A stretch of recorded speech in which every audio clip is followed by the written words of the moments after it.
It is active out on the back patio. The early signees and the members of the 2026 Protect You crew are here, as well as some welcome changes inside of Triple J Studio, as we call it here, home of the Protection United podcast. Welcome on in, folks, not only to another episode of the Protect You podcast, but to the new year as a whole. Welcome on into 2026. We thought we'd get a little bit festive here to try and celebrate the occasion, Jay, because there's a lot going on here. Yeah, no, bro. I mean, you see, we got baby Jordan's little onesie, the Happy New Year, right here on the thing. And yeah, it was nice to have our in-house interior decorator come and, brighten things up, right? And so, no, I love it. We got the bow underneath. We got some new artwork behind us, too, that we'll talk about here in a second. But Happy New Year. Yeah. Protect You podcast fans, Happy New Year to each and every one of you guys. Hope that 26 has gotten off to a good start. It's always funny too, Jake, because I've always told myself that if I was going to invest in something that's non-sports related, right, that I would just go buy a gym, because everybody gets gym memberships in the beginning of January, and I would just lock you in for a 12-month deal. You would make that cancellation fee really hit in those first couple of months. It'd be like breaking the lease for an apartment. Like, I'm going to make it to where, nope. If you quit, your debit card doesn't quit being charged. But no, seriously, man, Happy New Year, you guys. And I do hope that everybody, closed out 25 the right way and brought in 2026 the way that they wanted to, like we are here at Protection United. That we are, Jay, because there's been a lot of changes going on here behind the scenes. Obviously, the transfer portal is going to be one of the biggest ones that we'll get into later on here down the schedule, if you will, of the Protect You podcast.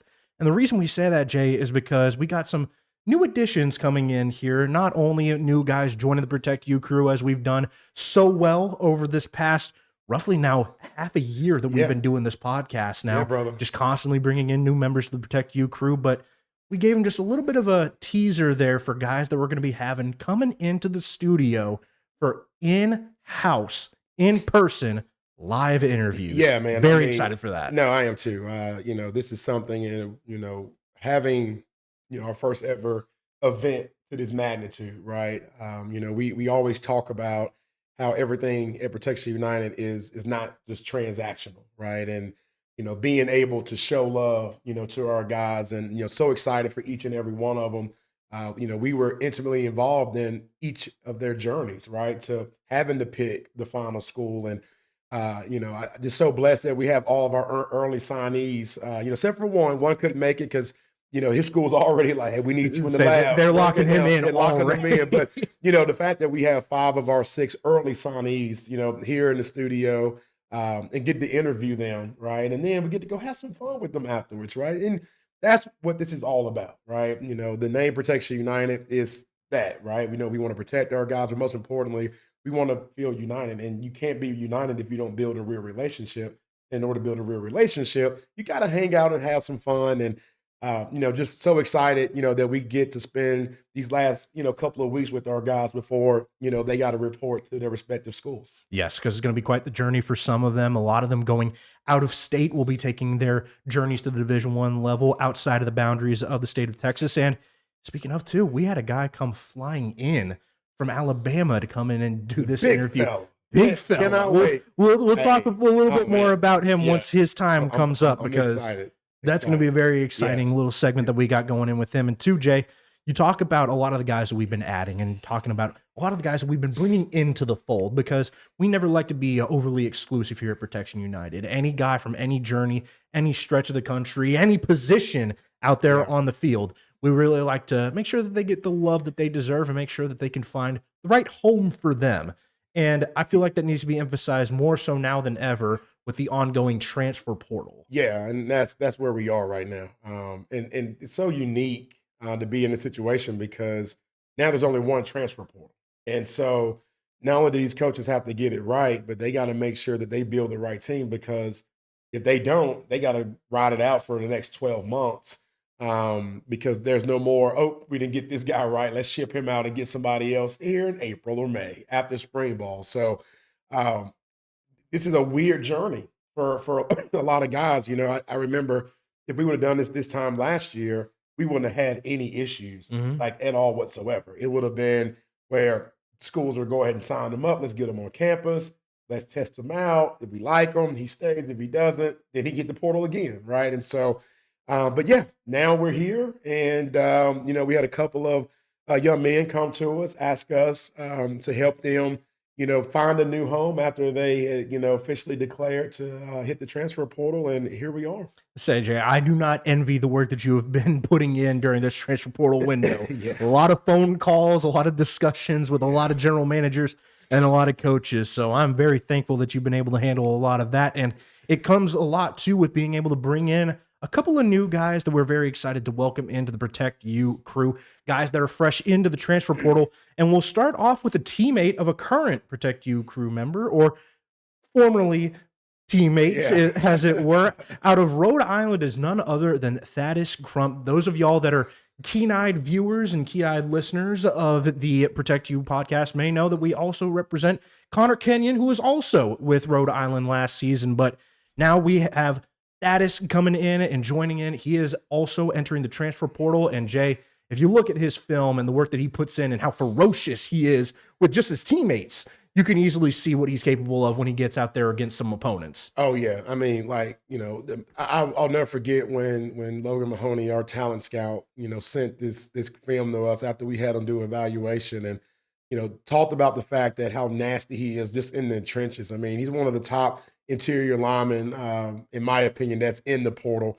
Can play center, can play both guard positions, and his get off is what impresses me the most. A lot of different concepts, right? Especially when you get to the bigger level of college football, those linemen have got to be able to slide, right? Without creating a holding penalty, understand with hand placements on the sweep game, the RPO game, a lot of times they pull them right just to try to trick the defense, even for a pass play, right? And so that means that he's having to pick up blitzing linebackers while he's shifting to the left or to the right. But I mean, you look at that one block right there, should let you know everything that you need to know in regards with that is Crump. I mean, he finishes ferociously. And like what you said, Jake, when we were, prepping for the show earlier, I mean, that's against his teammates. So what is he doing against guys that he don't give a crap about? Like, that's where I am with this, right? I mean, this young man has P4 talent.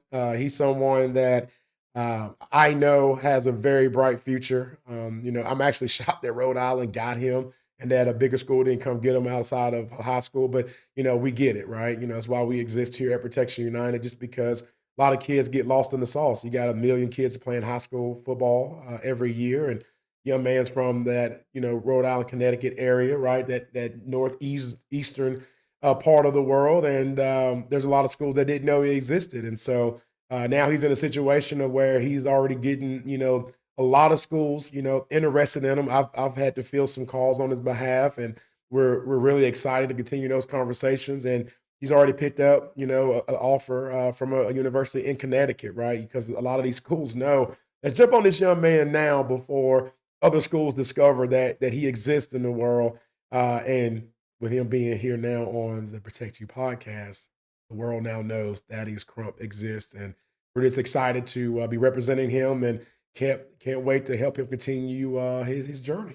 And I think one of the most important things to emphasize with Thaddeus too is the amount of eligibility that he still has remaining in this, where 2024 was his freshman year, but he redshirted. Right. So he comes in with the opportunity to not only play pretty consistently, I think, for whatever D1 school he ends up at, but play for them consistently and play Right. for them on the long haul, Yep. which I think goes so underlooked when you're looking at guys in the transfer portal is, well, shoot, how much time do they have left? Right. Because you don't really want that one and done type guy, because if you miss that window, it's closed. Right.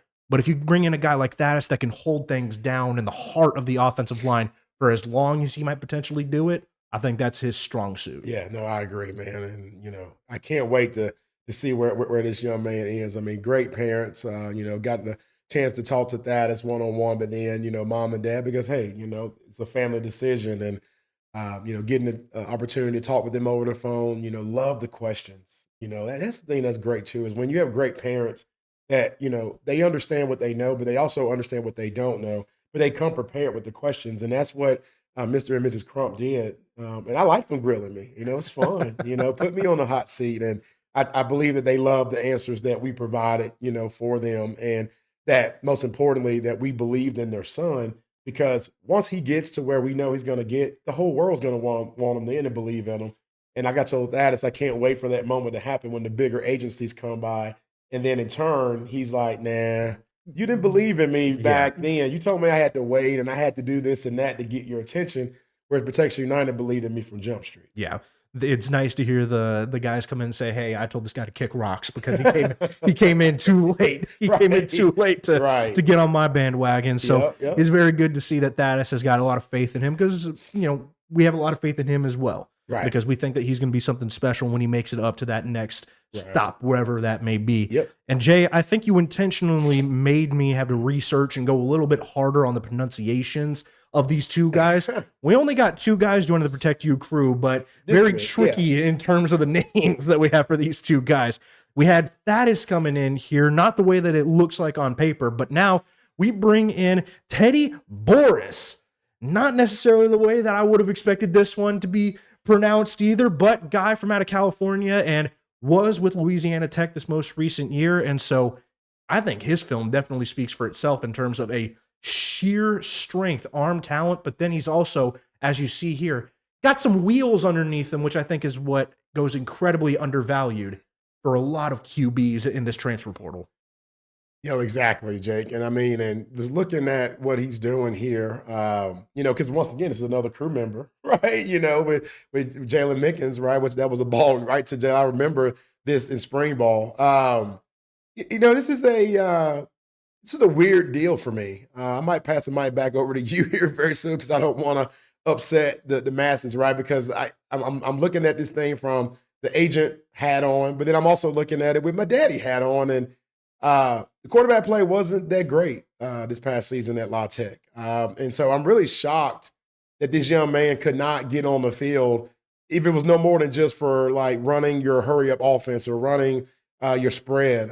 You see him being able to throw on the run. Look at that, just throwing dots.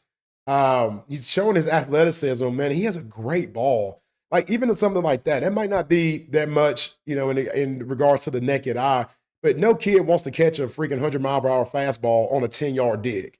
He took a little heat off of that and gave him a 80-mile-per-hour, I would say, changeup. But receivers like that, right? Take a little heat off, but it gets there fast enough so they don't get their head knocked off. But even that, great ball over the linebacker, and then he split the linebacker as well as the defenders. Yes, I think that's another very critical part of his game too, is he already has that experience of knowing when and where to layer a pass, where if that linebacker starts to creep up just a little bit more, I got to put some more air underneath this one, sort of drop it inside of the bucket to my receiver as he's coming over the top. So I like what you said there too, of he brings a lot of that experience already with him. He doesn't need to have that coached to him. So wherever he lands here after this transfer portal window closes up, they're going to have themselves a very experienced quarterback and a guy who already has the tool set that you would expect to just come in, plug and play to an offense. No, I agree. It's crazy. I'm getting hit up by general managers right now.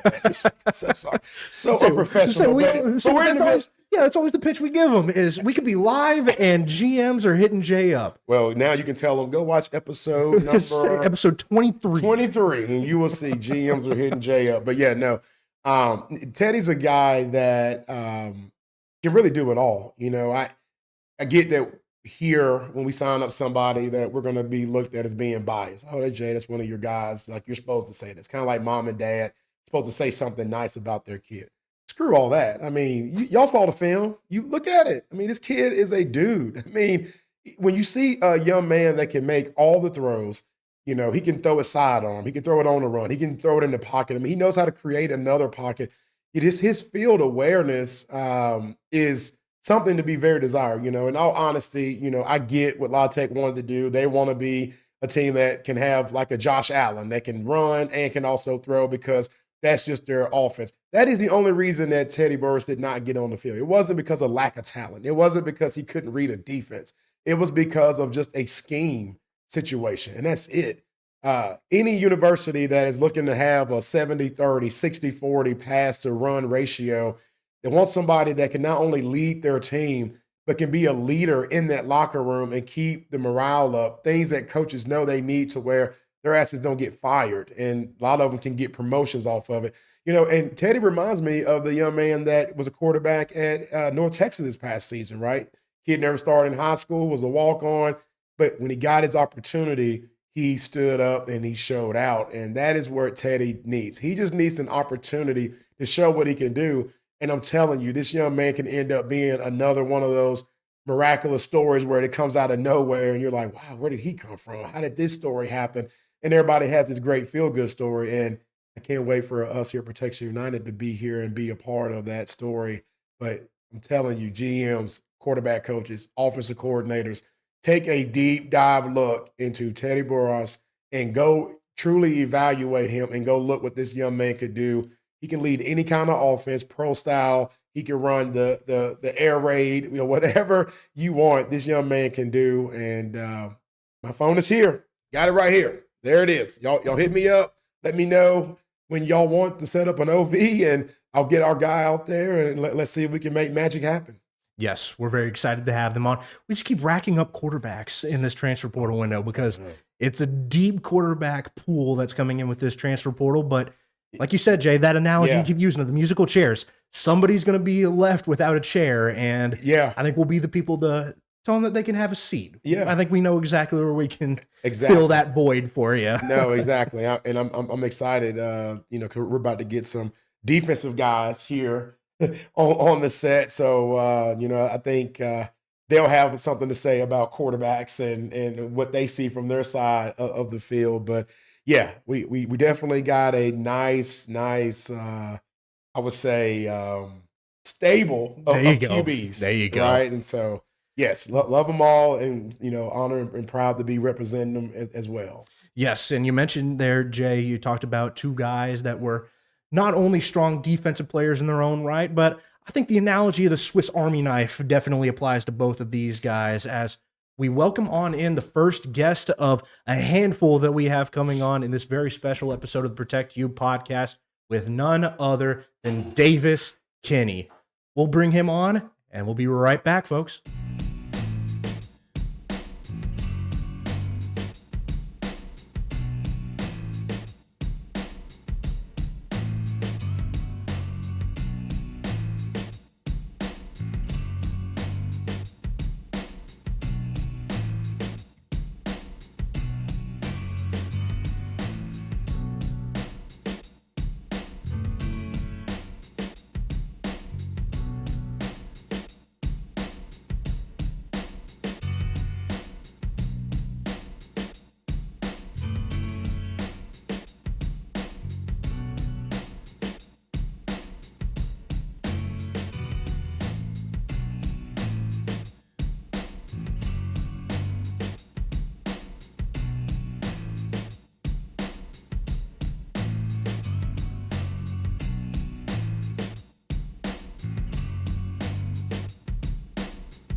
So welcome on back in, folks, as we've got special guest Davis Kinney and future Arizona State Sun Devil. Davis, thank you so much for coming on in. I know that we've had a couple of interviews very similar to this, but not quite to this setting before. Thank you for having me. I'm glad to be here today. No, I like that, man. So look, you see that you got your brother over your right hand shoulder, man. So Davis, I mean, how crazy is this, right? I mean, I still remember, helping your brother, right, go from Abilene Christian to get him over to TCU. And it seems like it was forever ago, Yeah, right? I some mean, time. how did you first hear about Protection United being a rising junior in high school and us helping your brother? How did it all come about to where you're like, wait, what's going on? I think we first heard it from DJ Lagway. First heard it through, and my brother started helping him through the press report. And I was like, Davis, they were like, no, you need to sign with Protection United. I was like, I don't know, really. I was kind of just a junior. I don't really need an agent. Next thing you know, here today, worked our way through. We signed, and it helped me in the long run. And I'm here to commit to go to Arizona State here on Saturday. Oh, man, I love that. So in turn, you're basically saying that you told yourself you didn't need an agent, and then now you're saying like, damn, I did need an I agent. definitely did need an agent.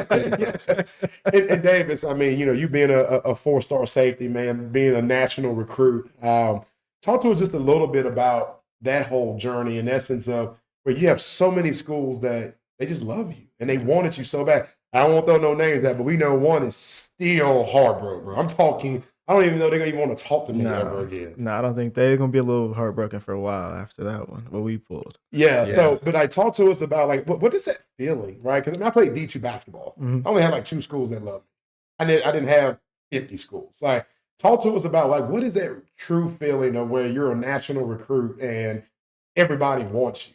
It definitely feels good, God willing, that God put you in a place to feel, and you finally had the dedication, like all the work you put on paid off. And then one day you just wake up and you're like, dang, I really have all these schools trying to get me to come to their school, but you could only choose one. And then it was a stressful process, but I had some people to help me narrow around through the process and maneuver. And we chose a home, happened to be Arizona State. So I like that. And I like too in the interactions that you and your brother have, especially of, we took that trip up to TCU and the entire time you and him just jawing back and forth. I can't wait till we're in the same conference so I can just bust your ass on the line. Yeah. And we had that same thing at signing day. You're Yeah. throwing the horn frogs down. Let's slow it down on time. Slow it down. You can't- I mean, you talk- Well, the only thing that sucks is that Arizona State and TCU don't We play don't each plan. other. We don't plan, but hopefully the Bro. schedule changes. Hopefully, I want to plan bad. Because Dylan's going to center. Yes. And he said that he was going to talk to coach and say if he wasn't covered up, he was going to snap the ball and go straight to the safety box. Yeah, He said he didn't care if you got a 15-yard penalty. He was not going to let you go. Nah, he think that's gonna happen. But it's awesome though to see that there's still that Yes. sibling rivalry that runs really deep with y'all. And I mean, did that play any role into this decision process of just like that opportunity to line up against old bro one more time to just go out there and see who is the bigger man? No, I wouldn't say it didn't play a role, but in the back of my mind, I definitely thought about that, thinking of committing to Arizona State. I was like, I know, hopefully we get to play my big brother, show him that who's really big bro is been in the family, So, like, growing up, man, because Dylan's obviously offensive lineman, but you're a safety, Yeah. right? But, like, growing up in the household, right, where your dad played for University of Baylor, right, which, by the way, that Baylor squad was deep. Yeah, it was. I mean, with him, Lagway, a couple other guys I know, a couple of trainers.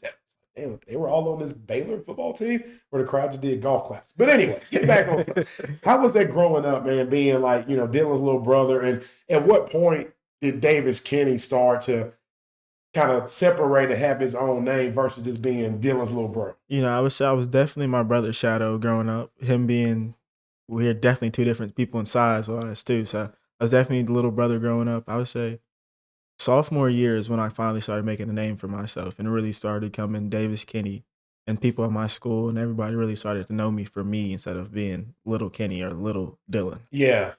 No, I can understand that, man. I mean, it's kind of like you're that small tree that's not getting any sunlight, Yeah. right? You're getting the water, but you're not getting that sunlight. And then I'm assuming that when he graduated high school, and then it was just you. Then at that point, Yeah, if I still had a little bit of it freshman year, but sophomore year, me finally playing really started making a name for myself, the little brother started going away. Well, and it was impressive too to see on that signing day just the sheer amount of people that were Davis, we need to get a picture. That was really something to see. I mean, because what does that moment feel like to you too, to be able to pay off that type of an investment, to see that many people there to support and cheer you specifically on? It feels good, you know, that the community supports me and everybody around me just wants to see me do good and be great in life, you know. Yeah, because I mean, too, your dad especially has been a huge supporter here at Protection United, and he's been constantly giving it, like, to the point where we were like, man, just take down some of these banners. Let's just take up the Coleman family gets one picture, the Kinney family gets another picture, and we'll just do a collage. Oh, damn, we got that behind us now. We got the Coleman and the Kinney family. Whether we were thinking of it subconsciously or not. We did not think about that when we were like, hey, it's time to rearrange this whole thing. But yeah, no, Dave's, I mean, and we know we got somebody else coming on that, you know, the Kennys, you know, represented. But so I got to ask the question because the fans want to know. I already know, okay, because I've talked to Kenny Denningham, right, head coach of Arizona State. So I get it. First, you know, I didn't get it. Yeah. You know that. You and I had some, I wouldn't say harsh conversation, but we had some real conversations. Yes. Until I talked to that man, and then I was like, huh, okay, I get it. But just tell the world, man, like, what made you say Arizona State is home for me, and this is where I ultimately want to be? I would say it started with the coaching staff, you know.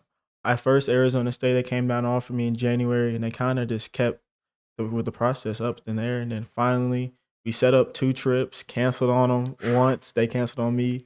And then we finally were able to take the trip, and it just felt like home. The coaching staff, the coach Dillingham, the safeties coach, just the environment, the players, the team, everything just made me feel like that's the place to be. And then they were building something special there. Yeah. The Texas to Tempe pipeline, you know, we kept it strong. We're hopefully going to keep it strong with some more recruits coming up in this 27 class. But yeah, we're doing something special up there in the desert, and I just wanted to join it. I know. I can't wait to come visit. I know that much. Like, I hear it's gorgeous out there. Because Dillingham was like, hey, we're going to set it up nice for you, Jay. Let you get on a tour. And I'm like, say less.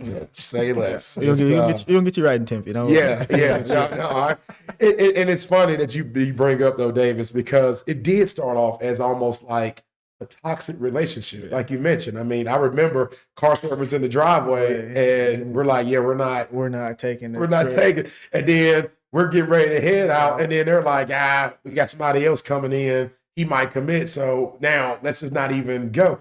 It was such a weird dynamic, but to your point, things never got ugly. No. It was one of those like toxic relationships that was like, it got worked out a lot, you know, and obviously I was more in the GM room, you know, and, you know, big shout out to my guy, Joshua Moore. But I mean, he always kept it real with me, but I could always get him on the phone too. Yeah. Right. And he always shot me straight, and I like that part of it. And I know for you, in regards to talking to the DB coach, the defensive coordinator, and then of course, you know, ultimately, you know, to Coach Dillingham, I'm assuming that you felt the same, right? I felt the same. They kept it real with me through the whole process, pretty much. Oh, yeah, I love that, brother. Go ahead, you got something? No, I'm saying here, because we got just a little bit more time here left for you, of what do you feel like are going to be some of the things that you want to get out there and show off to the Arizona State faithful when you do step out there on that field and you really get to rep that trident? And I would continue to bring like the takeaway aspect that I had of my high school career, bring some takeaways to Tempe, and then to show that they got a ball hawk in the safety room and then someone that's ready to work. And I know Arizona State's known as a party school, so you're going to give them something to party about. Yes. Hopefully. Hey, he's like, don't say that, my mom. Don't talk about no party. Hey, Mom Erica. Yeah, keeping it in the book. Keeping it on the academics. Yes. David's like, wait, are we live? Like, can computer Jesus? Edit that out. Yeah, edit it out. Hey, speaking of, David, so, you know, we always talk about on the pod how, you know, a lot of people hadn't seen Computer Jesus' face. Now, you cannot give up his identity, but you saw the ponytail, right? Yeah. So when you saw him, were you like, oh, I see why they call him Computer Jesus? Yes, sir. Yeah. Now, with his face, does he look like somebody that you envisioned that he would look like? Little bit. A little bit. Yeah. The mustache, the beard. It looked like if Jesus had a little swag. Yeah, That's how pretty he would much. look, right? Pretty much. Well, I mean, Jesus always has swag. Yeah, That's true. But you know what I'm saying. It's a day swag. You think this is if Jesus was walking around on earth right now, do you think this is how he would look? Think so. You think so? I think he'd be a little bit taller. I feel like Jesus is like 6'4". No, I'm just saying, like Jesus gonna be in the eye test for a college recruit like yourself, 6'4", yeah. 6'4". I think about that's 6'4" lean build probably. Yeah, but could He'll be a little he'll be cut like Davis. He'd be swole, a little swole. Because dude, when we watched your highlights, brother, like I mean, you know, you were on ball and get the call, dog. You were like on the first, I want to say 4 straight episodes because dog, you were just getting interceptions and taking it to the house or running kickoff returns. Like we couldn't believe people were even throwing it in your direction. But then for you to be bigger than a lot of the kids out there, but then you're faster than a lot of them. That was probably, at least for Jake and I, where we just couldn't believe what we were watching, you know, on the film, man. And just seeing, you know, what happened and how all this transitioned. And I know Arizona State is excited because of, and did they talk to you about that, about your size and speed? Like they said I definitely gotten bigger since my junior to senior year, put on some size, and I just looked like I moved different on the senior year film. Okay. Yeah. Well, hey, that's where it is. A good-looking kid. I mean, outside endorsements could be at Arizona State coming your way as well. I mean, anything that you want to say to the Sun Devil Nation, man, that before we get on campus? I said let's get to work. You know, we'll be on campus here probably, I think 4 days and counting. I think move in on the 10th. Just ready to work. That's all right. about it. Hey, as I say, I know we're looking forward to it. I'm sure they're looking forward to when Davis County finally gets to step on campus and really start to rep that Sun Devil uni. We'll be looking forward to it, man. Yes, sir. Hey, man, appreciate you coming on to the show, bro. I hope you like the studio. It's nice in person. Finally get to see it in person. Yeah, it's a little nice. Yeah, okay, no, I appreciate it, man. Well, hey. Appreciate you coming on to the pod. Obviously, we're going to get to hang out a little bit more, you know, the rest of the day, man. And, you know, we look forward to kicking it with you, dog, you know. Sir. But thanks for coming on to the pod, man. And, you know, obviously, we'll have you back on here very soon. Thank you. Appreciate y'all. All right. And from one Swiss Army knife player to another, as coming up next, we got future New Mexico Lobo, Marco Beltran.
And so, like I said, folks, from one Swiss Army knife player to another, we have none other than Marco Beltran. Marco, you were an integral part in the College Park Cavaliers' success during the season, an undefeated, perfect regular season in which you did basically everything for them. You were one of the best lockdown defensive players of the year. You were an electrifying kick and punt returner. You even took some offensive snaps while you were at it there, too. So just, can you tell me, what is that like to know that you're so dependable, regardless of where you are out there on the field, that no matter what, Marco Beltran is going to be making an impact?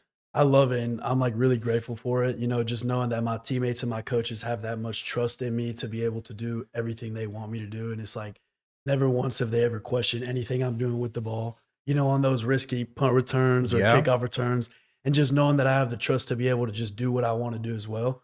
And so, yeah, I'm just grateful for it. Yeah, that's great, Marco. And But bro, you know, me and you go way back. Right. Like, dog, I'm talking, we go back to when you might have still been taking naps on the way to Little League football practice. Let me tell you this quick story, Jake, about how I first met Marco Beltran. Go for it. I'm coaching Little League football. In our league, we had the draft. It wasn't like select football where you can just go hand pick your guys, which I would have done that, right? But he had never played football before, but I just saw something in him. First day of pads, because you got to go through the normal acclimation, right? So practice number 4 or 5, we finally can go full pads. He tattooed a kid so freaking hard at the age of 7. Am I correct, Marco? Yeah, because it wasn't junior, it was like sophomore. 7, yeah. He was 7 years old. I remember going up to his dad and I'm like, hey, like, you know, first of all, I appreciate if you lied on his little form saying that he's never played football before, because I wouldn't have got him. He was like, no, coach, never played before. Daddy said he played and Marco would watch him.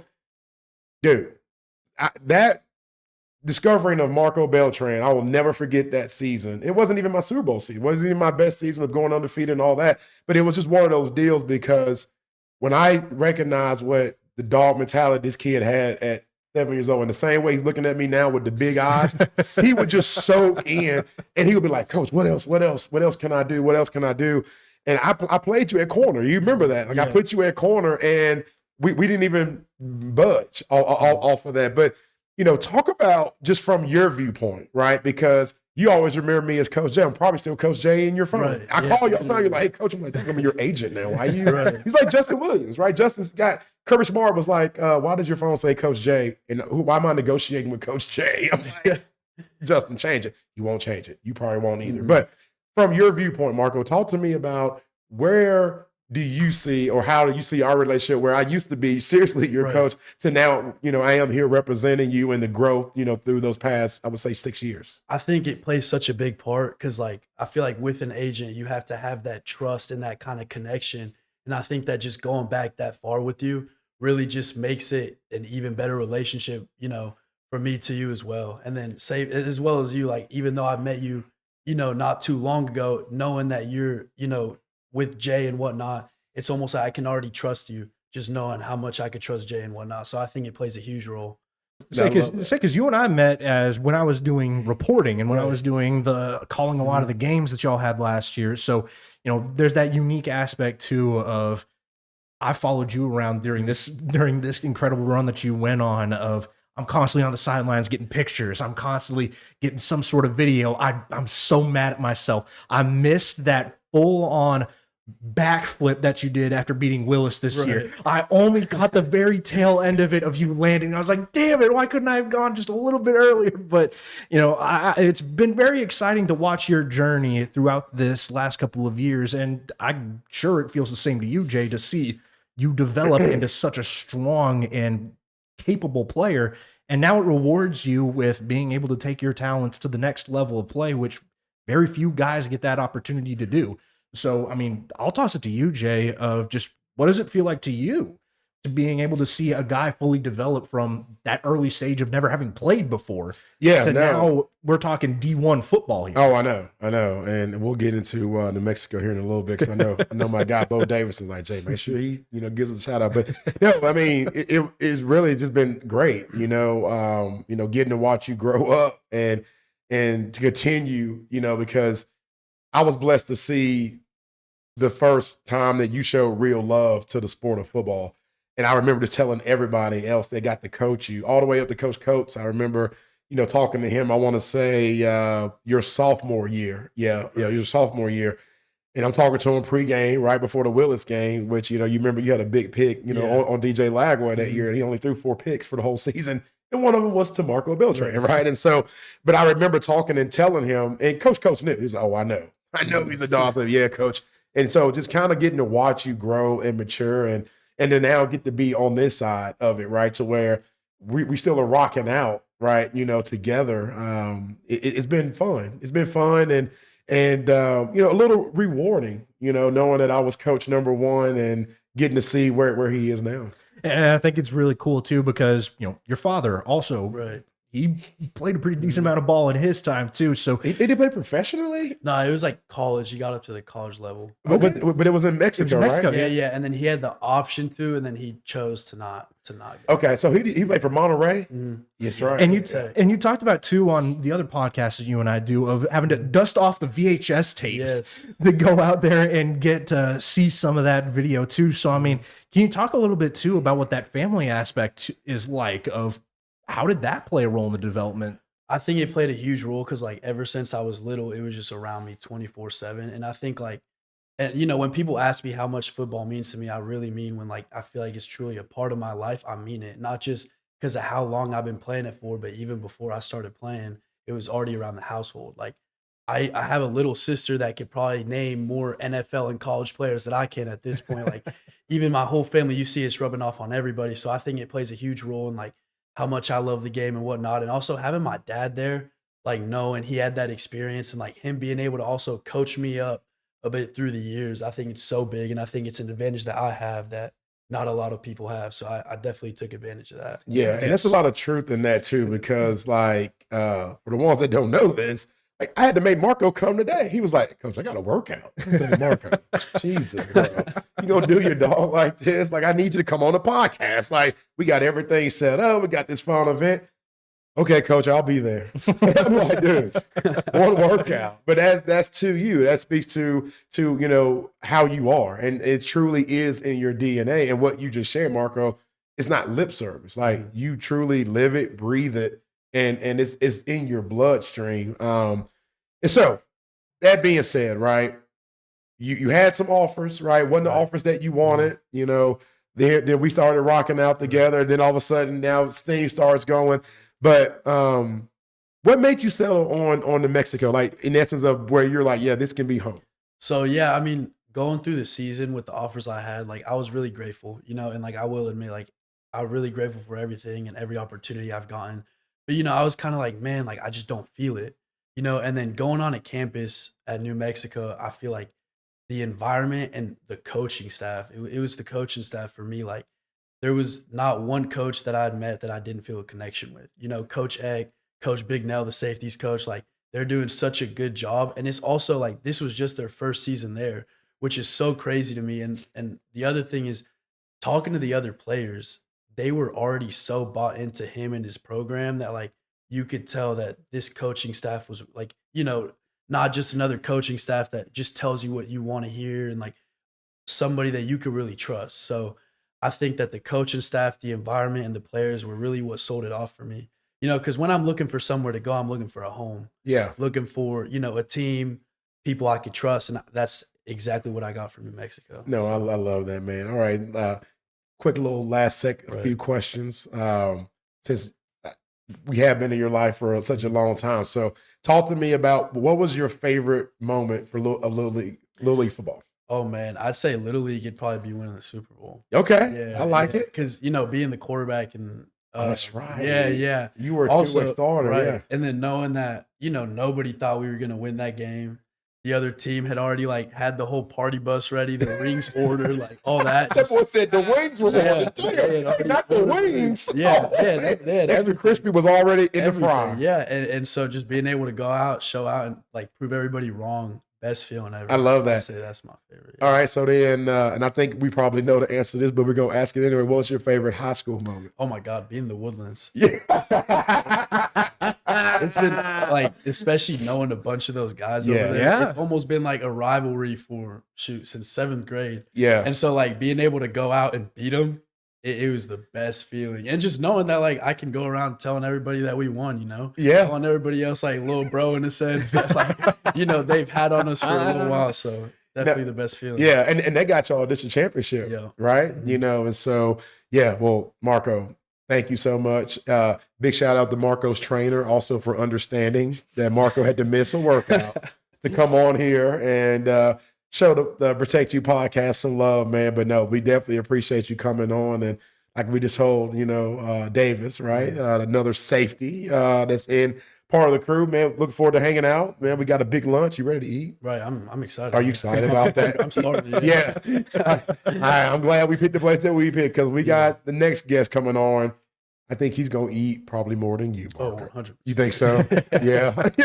Anyway, man, hey, well, thank you so much, man. New Mexico, just know y'all are getting a great one in here, and Marco Beltran on and off the field. And, man, we appreciate you being on the show. Thank you for having me. All right. All right, and with that, now we wrap up the small bodies on the defense, and now we move over to the big man, and the man that is going to be holding it down in the center of the D line for Kansas State, and C.J. Jackson. We'll be right back as we get set for yet another guest.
So quite the change that we had here. We had two almost skill position players, if you can have them on the defensive side, to now the big man that's going to be holding it down in the heart of the D line for K-State.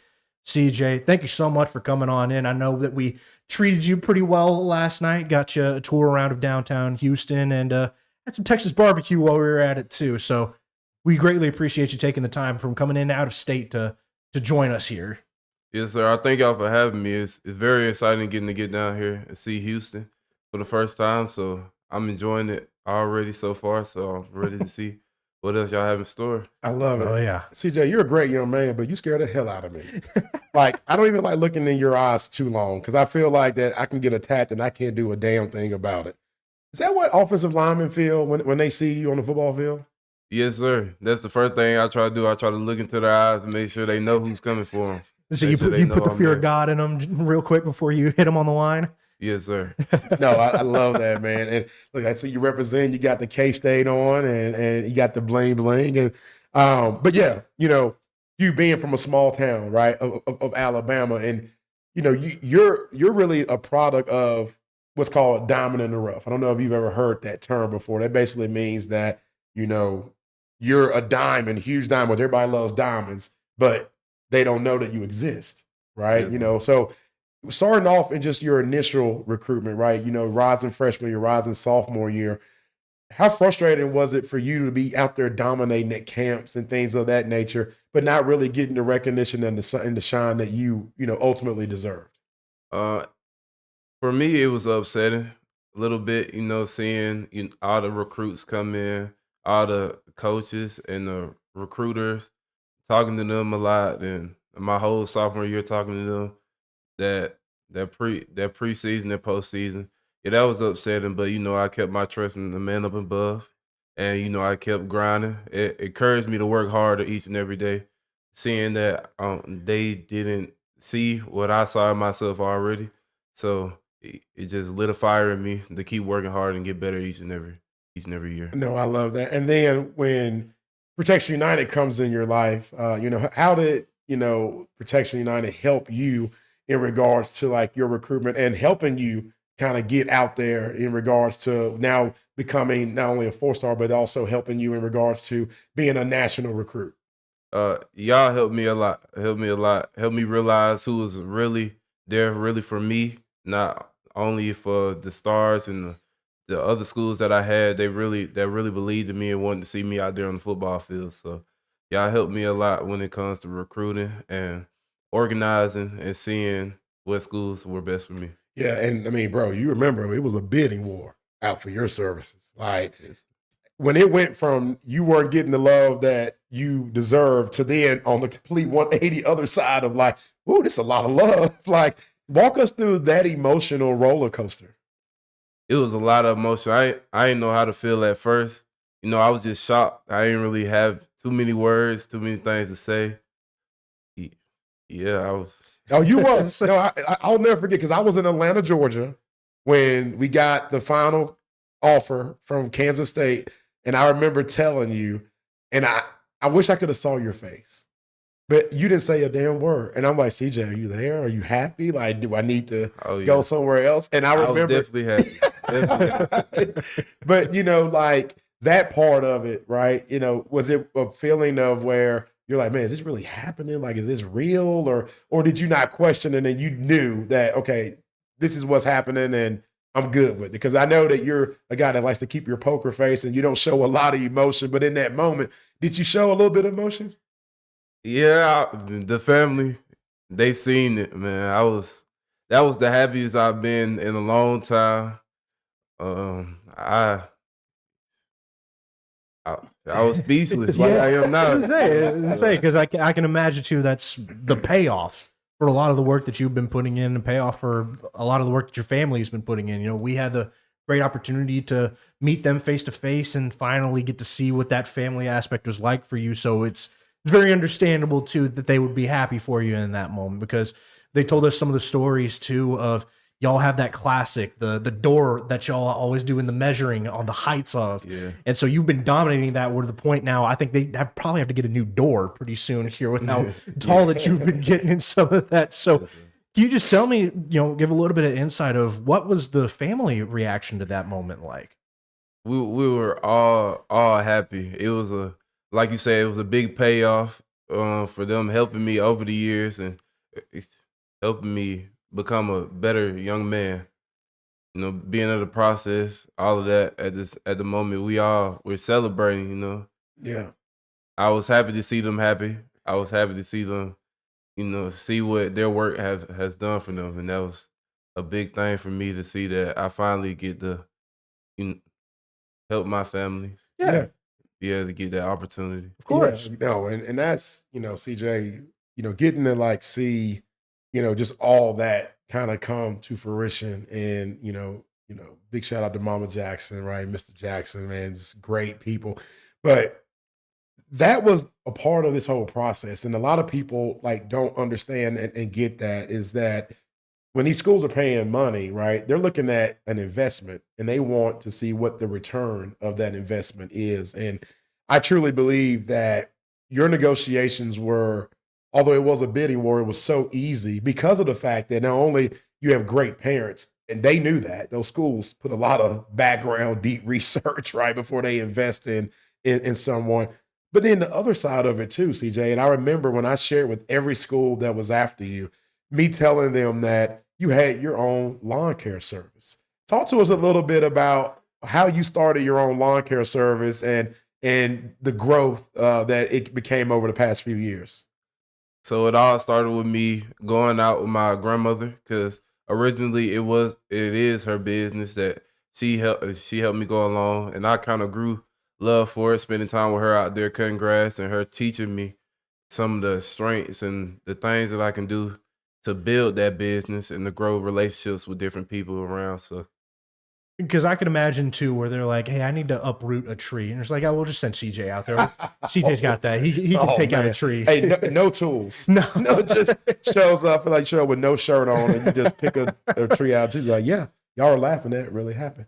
But in the midst of all that, right? Me sharing that story with people, talking about that on Saturdays after you go to practice, watch film, do all the calisthenics to kind of get that acid out of your body. Everybody else would go chill, and yet you were going to cut grass, right? Mm-hmm. and run your business. With all that being said, though, why Kansas State? The family base, it felt like a long way away from home. It felt like a very good place that I can go. I could be comfortable in, great atmosphere, and I love the fans, how involved they are with the team, how much love they show. And the program, I feel like they have a very upgrowing program, and I want to be a part of that. to help them grow in that program as well. Yeah. Yes. Coach Klein coming. Yes, Coach Klein coming Yeah. in. He's going to bring in, I think, a breath of fresh air to that program Man. because Offensively, for sure. Oh, absolutely. Because too, Kansas State was a team that has been on the come up in terms of a Big 12 conference that I feel like deserves a little bit more respect put on its name in terms of the talent that they're constantly able to put out there on the field. You know, Texas Tech may not have done a great job of representing the conference this year, but you talk about teams like TCU, and you know, I had the opportunity to talk with Coach Kleineman when he was the head coach at K-State when they won the Big 12 conference and beat that TCU team that went on to play for a national championship. So it's very easy to see why you bought in so well to that culture and why they're so easy to sell you on what K-State is going to be about. Only caveat, though, with you being from the Deep South and Manhattan, Kansas, getting cold during the winter times, do you feel like you're prepared to handle the snow and the cold that might be coming your way? Yes, I feel like I'm gonna have fun. I like the cold. I play really well in the cold. It helps, keep my body. I keep my body warm. Large mass. So Are you going to be one of those guys that gets out there and it's going to be coming down in a blizzard and you're still wearing like short sleeves and rolling up the pants? yeah, most definitely. One of them is gonna be covered, but I'm always gonna have short on either my legs or my arms. I like to keep one of those. All right. I mean, I know you're big on your drip. I mean, when we showed you a lot on ball and get the call off, I'm like, okay, like CJ, like his appearance means everything to him. Like you look good, you play good, right? And so, last question for you, brother, before we end this. How was it last night getting to see like the city of Houston and getting to see all the ballparks and just the big city lights? Like what was that for you? Because I'm from a small town too. I remember coming from Memphis, Tennessee, and when I first came to Houston, my buddies tricked me. I thought over by the Galleria that was downtown. I'm like, man, that's a little downtown. They were like, no, we're just messing with you. And then when we saw downtown, I was like, oh, now I see. But for you though, getting to see the big city lights for the first time, and I know you've been to Atlanta. But coming to the fourth largest city in the nation, like what was that like being here last night and getting that tour? For me, it was a new experience, a new scene. I got to see a lot of things that I don't usually see on a regular day basis. When you introduced me to not the downtown part, but the other downtown part, I thought that was gonna be how big it would be because when I'm in Atlanta, that's what I see. But yeah, it's way bigger than Atlanta. So if the Texans end up drafting you, like you would be happy playing for the Houston Texans? Oh yeah, I'd be happy. I'd be happy with every team draft me, but real talk. I would be happy. And we will be there. Yes. Even if the Cleveland Browns draft you, I swear to you, we will be in Cleveland in the dog pound rooting on CJ Jackson. So They say you and me, Jay, will be barking whenever that selection comes in. oh no. I mean, You would think we've been fans for life. yeah, I mean, now I can't bark when he first gets dressed. I'm gonna be at the table. That's true. You got to keep it classy. Yeah, I can't have a $5,000 suit on and I'm barking. CJ be like, Jay, what you doing? What you doing? Oh man. Anyway, CJ, brother, hey man, appreciate you, being on. Hey, by the way, we got a new teammate of yours that's coming on next. oh yeah, He finally arrived. He's in the green room. Had a little technical difficulties, but he's here. Y'all ain't got to meet yet, but you guys are going to get to meet and hang out and yes, sir. keep Kansas State happy because they got not only you handling the trenches, but he's going to be making sure that he's shutting down any receiver that y'all go against. But Yes, getting sir. to see both of y'all on the side of the field, it's going to be great for me and Jake because then we know when we need to watch. Yes, sir. When that defense is on the field. Yeah, when we see that purple defense get out there for K-State, we'll know to tune in. Yeah. But CJ, again, thank you so much for coming on. We appreciate you taking the time to come from out of state to join us here at the Protect You podcast inside of Studio Triple J. It means the most. Yes, sir. I appreciate y'all for having me. It's truly a blessing to be in this position. All right, man. All right. Well, from one Wildcat now to the next, put them on an island or a solo assignment if you dare. We are talking next with none other than Josiah Vilmel. We'll be right back, folks, as we get set for guest number 4.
So another change here on the set, as we have none other than Josiah Vilmel, a guy that we got a lot of looks at during this regular season. You were a regular on Ball and Get the Call. I feel like a lot of the Fort Bend Travis guys were regulars on Ball and they Get the were. Call. But Josiah, we're very excited to have you on here inside the studio. It's your first time here inside of the studio, Yes, so sir. Yeah. it's a great opportunity to have you in here. Yes, sir. No, man, so glad you're here. Now, look, I got to lead off with this before we get to the nuts and bolts of having you on. Look, bro, you and Davis grew up together. Yes, sir. Davis Kenny, right? He was the first guy that was on the pod. How many houses do y'all live apart from each other? Like, it's not that many. I'm like probably like 5. 5 houses. So what Okay. you're telling me is that every day when you were being a little kid to now being an adult, young adult, you would just walk to his house. You can literally walk Yeah. to his house, never have to get in the car. Yeah. But however, Davis didn't even let you ride with him today. Has that rivalry already started with Arizona State and Kansas State? Not quite. I think we're still trying to get over the moment that we will be playing together with each other right now. Just spending time with each other before each other go. I mean, he leaves the 10th, so we just getting in, kicking it. That's it. Yeah, but how come he didn't come down the house and wake you up and get you here? That's my question. I don't know, man. I don't even know. Yeah. I'm gonna have to ask him about that. Yeah, you're gonna have to ask him about that. Like, make sure you get good and close to him, and we'll do that. But no, man, definitely appreciate you, getting here and making it in. It's been fun, bro. Yes, sir. It's been fun. And, it's just kind of reminiscing with everybody else that we've had on. I mean, I still remember like last summer, right? Mhm. We first started, rocking out, working together. And y'all were going on that journey. Like, then you go to like Notre Dame, and I can't remember the schools, but remember y'all were in Chicago. You went visit family, but you went to like 3 or 4 schools, didn't you? My brother went to a bunch of schools. I went to we went to Chicago, and I think we were just visiting around. Yeah, I think y'all were just kind of because at that point, y'all didn't know. It was almost like yeah. y'all felt a little lost, Mhm. right? It Correct. was like, man, we're just kind of going around camping to camp. Then you get with Protection United, right? Things get more organized and kind of laid out. At that point, I think you had already decommitted from Oklahoma State, right? Because with Gundy leaving, right? Actually, I had decommitted later on in the season. Like That's right. Like it was like week 6 or 7. That's right. Yep, correct. Yep. Yeah. Because Jake's guy, Mhm. I'm a man on 40. Oh man, that is a man. Yeah, and so Yes. he exited stage left. How was that process for you where you were like, okay, now I feel like I'm kind of starting all over and opening back up my recruitment? How was that journey, and kind of walk us through the emotions of it? I think when it first came, and they were talking about Gunny's removal. I didn't feel in any type of way in the moment, maybe because I've had a connection with Coach Gundy. Me and him haven't had them personal talks yet. We didn't get the chance to, and so I felt like it was an opportunity for me as far as my talents, and I knew that I was going to do this in my senior season. And it was time for the light to be shining on me. I was very curious to see what other opportunities were out there, and I think I didn't get the chance to. Being said, I committed early, so yeah. I got you. Okay, but then in the midst of all that, you become a 4-star DB shutdown corner. You're now a national recruit at this stage, right? And I know it because my phone started blowing the hell up. And I'm like, holy, like, damn.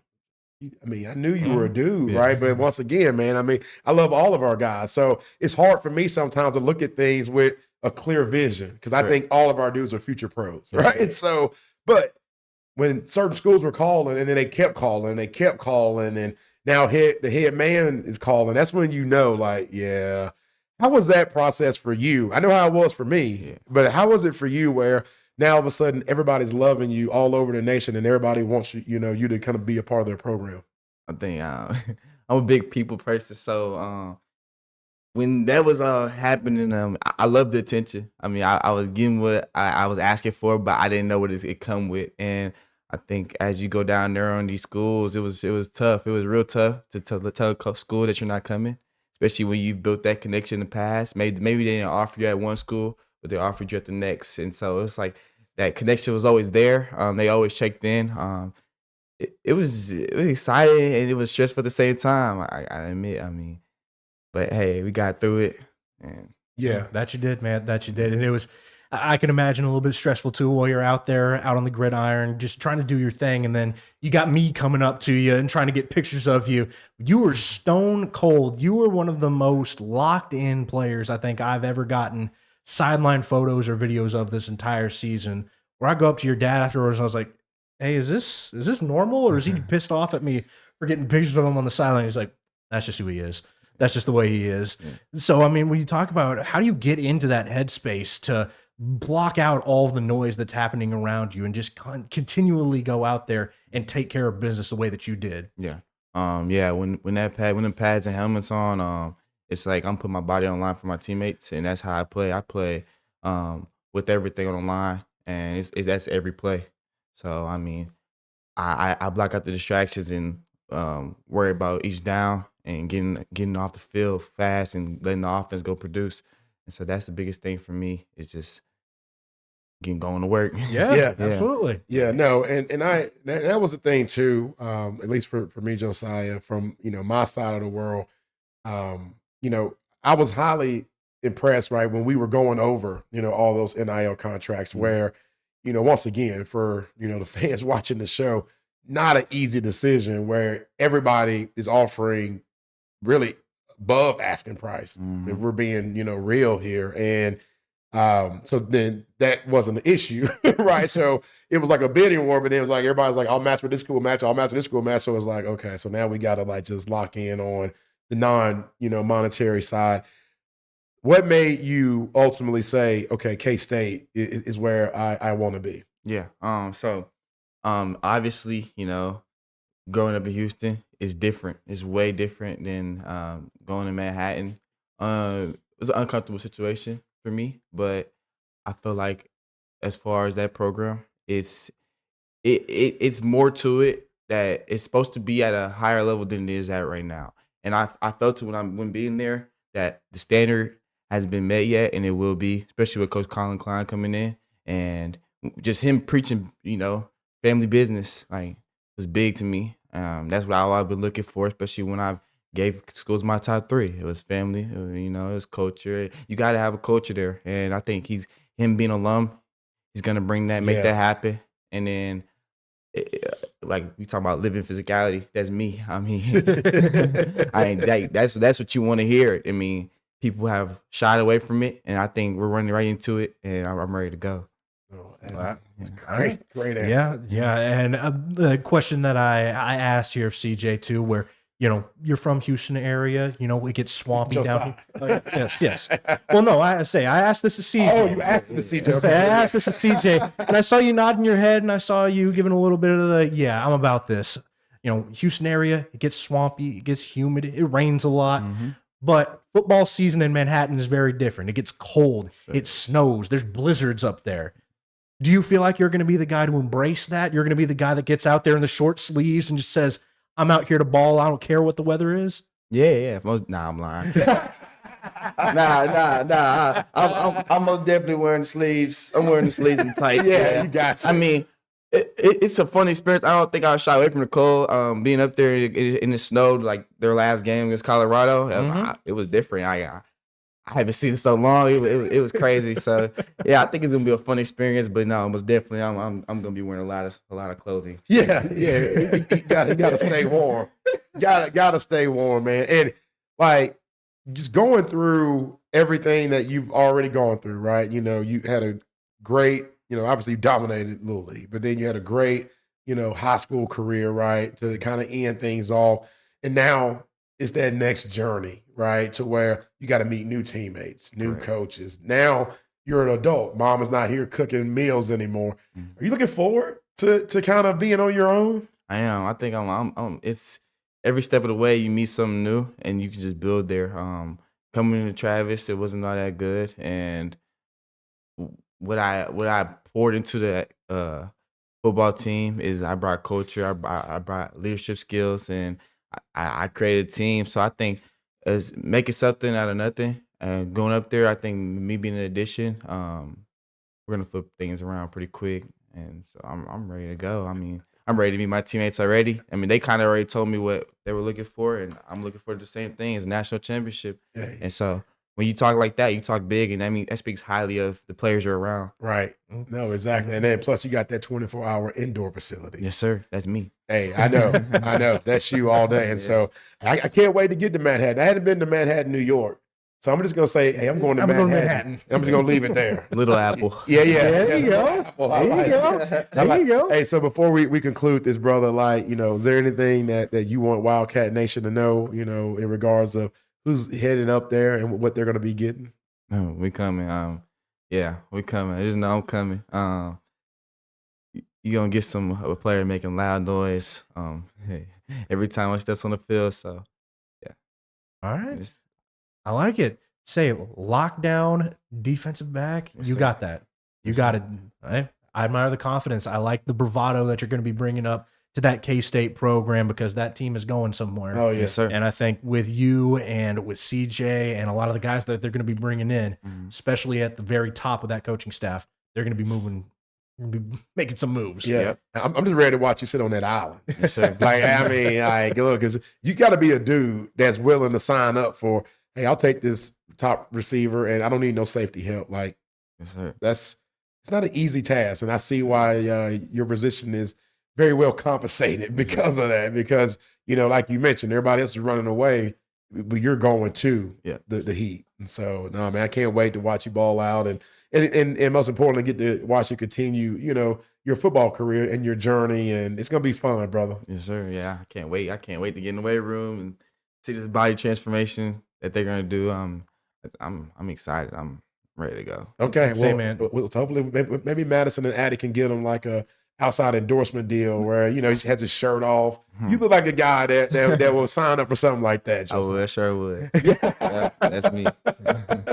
So, well, we're glad you're excited because, we're very equally excited as well to see you get out there, rep that purple, white, and silver. Yes, sir. Those official colors out there for K-State. So it'll be definitely something to look forward to, man. But we appreciate you taking the time here to come on and join us on the set for the penultimate interview that we have here in this very special episode of the Protect You podcast. As coming up, last but certainly not least, coming from UTEP will be his next stop is none other than E.J. Lartigue. We are very excited to have him on, folks. We'll be right back after we get set for the last guest.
And so, folks, the last but most certainly not least coming on the show is EJ Lartigue. I know we had a couple of people, especially our close friend BJ Scoggin, had to get on us. It's not Lartigue, it is Lartigue. Yeah.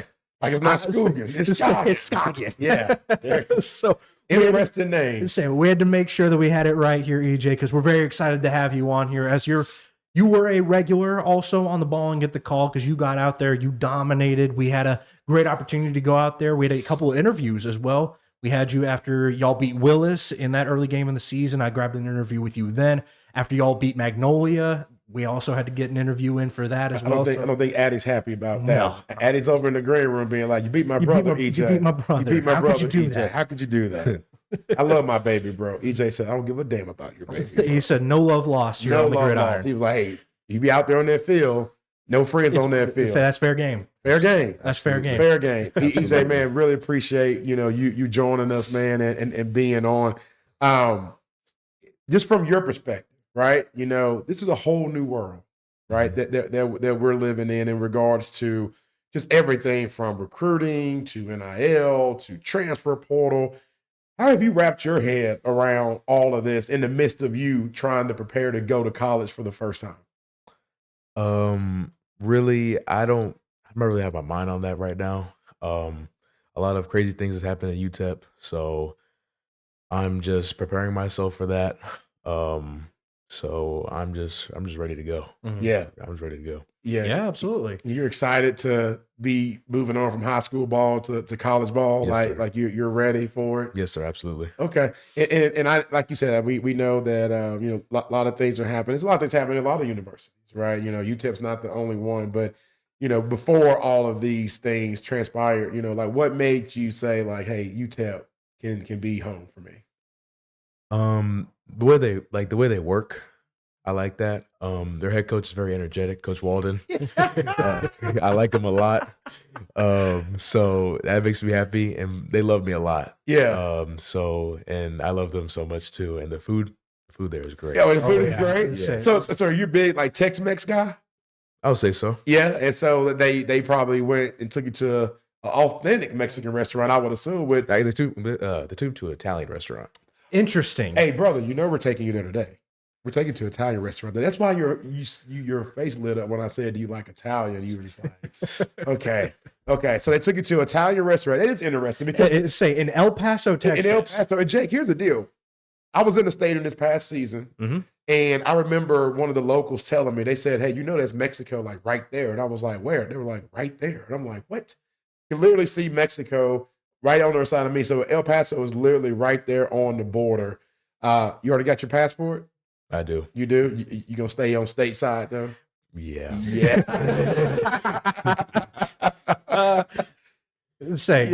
Because I know a couple of people that would go to that El Paso area. They go over and they have their fun on the Mexico side of the border, but you're going to keep it over here on the Texan side because I know you're very much a guy that takes care of business, likes to keep things going on the field in a positive way because I think that comes down from that family aspect too. Of we've had a lot of the people that have been on this show for these interviews. The families are very involved.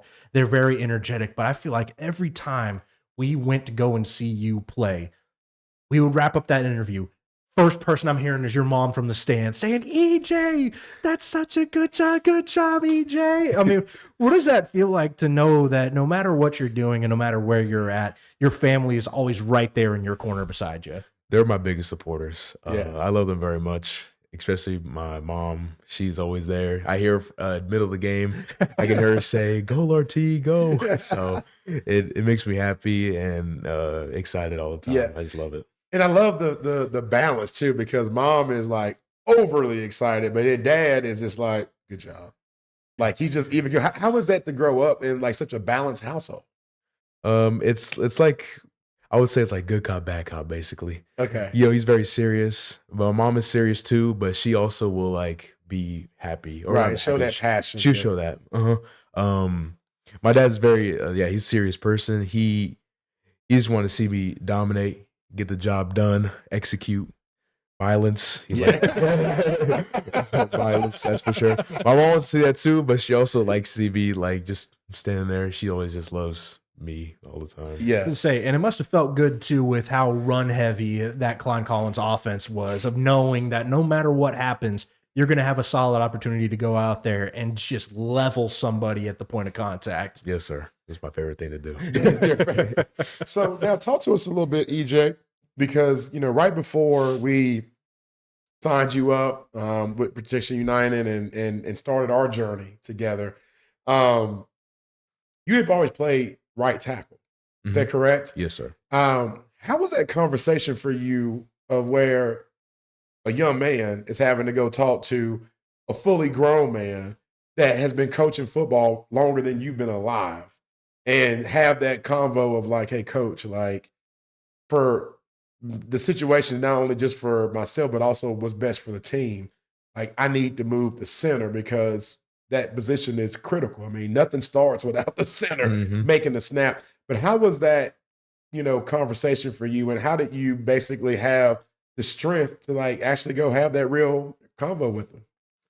Um, so I went up there and I was like, Coach, because our center was a senior. Right. He was a really good center. Yep. Also, first team all district 2 years in a row.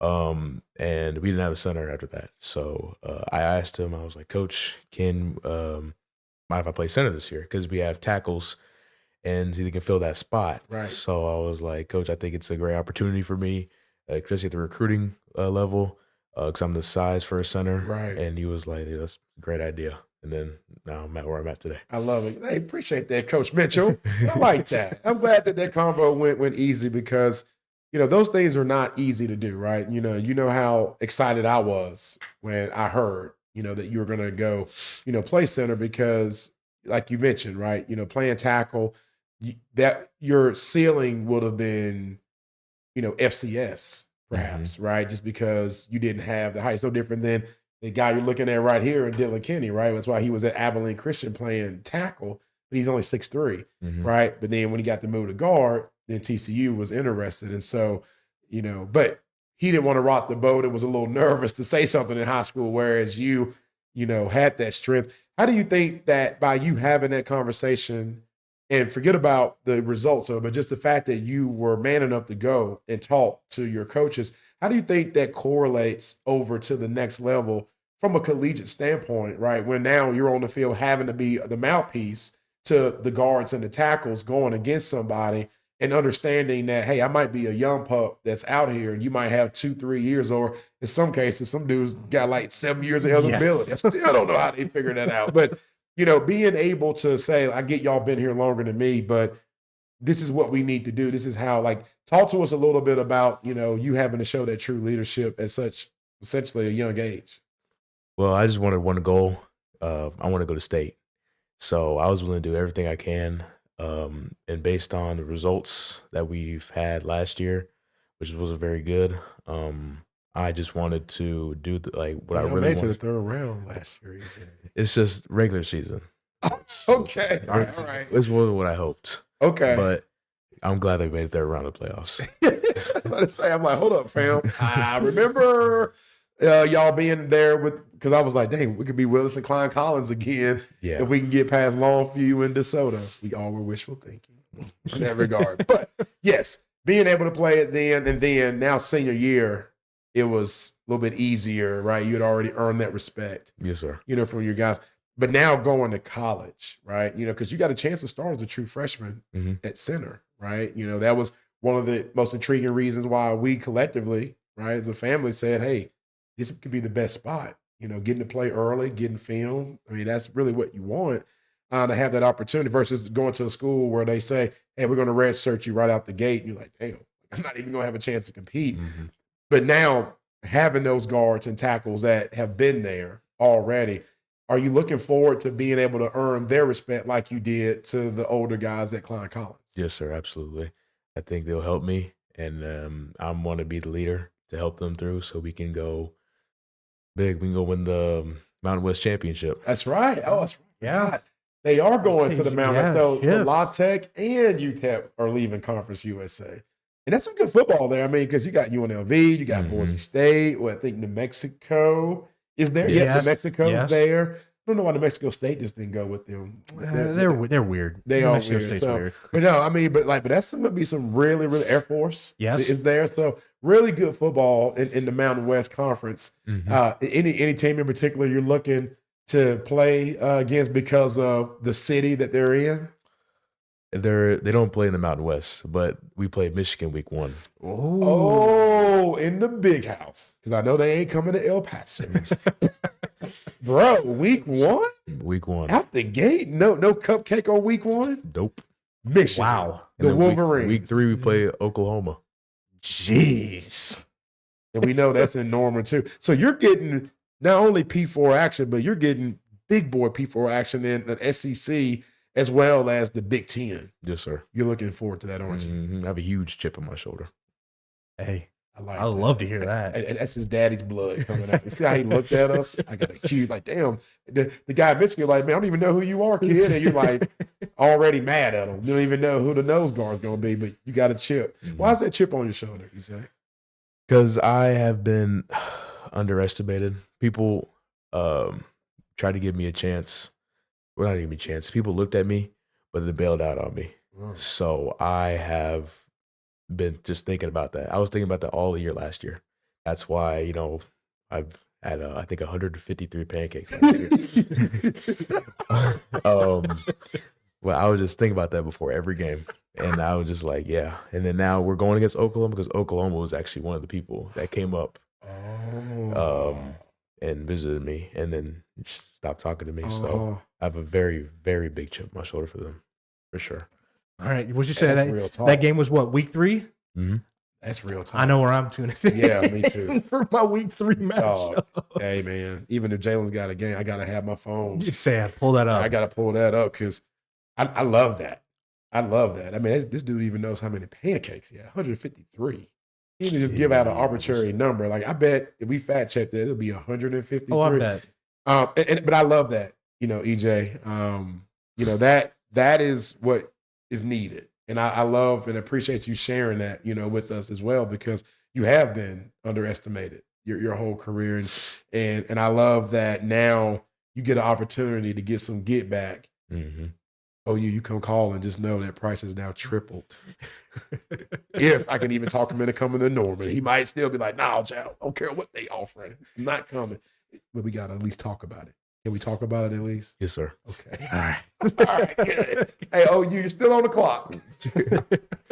But no, seriously, man. No, we're definitely excited, to watch. Honored, to be repping you, for sure. Because, like Protection United, we're like an underdog to a degree. We're not CAA. We're not LeBron James's clutch sports, right? And however, right, we're trying to make our mark, in this industry and do things a little different than the other ones, right? But hey, we're right here with you. And guess what, homie? I got that same chip on my shoulder. I get mad when those national sports media guys won't follow me back, won't put posts out, and I see these other guys getting them, and I'm just, I got more followers than this guy. How does he have this inside connection? And I can't wait till when they want to follow me. And I'm like, oh, so now you want to show up.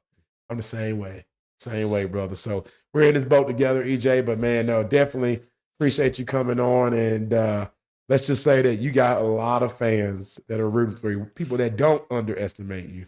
And I cannot wait for you to let the world know, especially the ones that passed up on you, that what they truly missed out on. Yes, sir. Absolutely. Yeah. We'll be looking forward to your career as it unfolds here in this next upcoming season, because I like the way that you talk about that chip on your shoulder. It's not a bad thing. It's something that you're going to go out there and prove you were worthy of the eyes that were on you during this upcoming season. So we'll be looking forward to that. But with that, EJ, thank you so much for coming on, taking the opportunity to sit down in the studio and prove why you deserve to be such a venerable member of the Protect You crew. It means a lot, man. Yes, thank you for bringing me on. Of course. Now you ready to go eat and have some fun? Yes, I am. You're looking forward to that Italian? Yep. The finger foods are great. But for real. He's like meat and cheese. That's a little app. Do you already know what you're going to be ordering? Like, are you a chicken parm guy? Are you more of a lasagna guy? Depends on the day. Okay. I see spaghetti or chicken Alfredo. Okay. Well, today's Tuesday, so might be Alfredo day. Alfredo day. All right. Okay. All right. Well, the good thing about it is if nobody else wants to eat that, I feel like you can knock that out the park for us. So I'm glad we're going to a place that serves a lot of pastas. Yes. And big portions. Big portions. Yes. Yeah. Big shout out to Madison Lamb, our executive assistant here. My executive assistant. There you go. I don't say our. And you look at me like, Jay, you never share her name. Yes, but big shout out to Matt. She got it booked and set up, and we're ready to have some fun. So y'all be on the lookout. We're gonna, we got my guy here, but Jacoby's in the house, man. One of the best camera guys in the biz.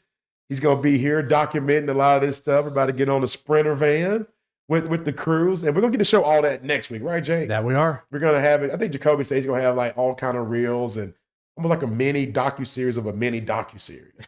What do you call those when it's that small? I don't want to go mini docu-series. Mini. Maybe. Yeah. Have you been talking to the camera guy, EJ? No. No? He's been just getting video of you? You feel awkward with a camera in your face? No, okay. I've been noticing sometimes. I like it. But we're going to make sure you talk to him a little bit. But we're going to have some fun, EJ. And you get to end the show with us. Anything you want to let the people over at the Miners know, man, like what they're going to be getting as you get ready to get to El Paso? I'm coming, and be ready because we're gonna go far. We're gonna go far this year. Hell yeah. I like it. Hell yeah, man. I like it. Say strong words to end off this action-packed, loaded episode of the Protect You podcast.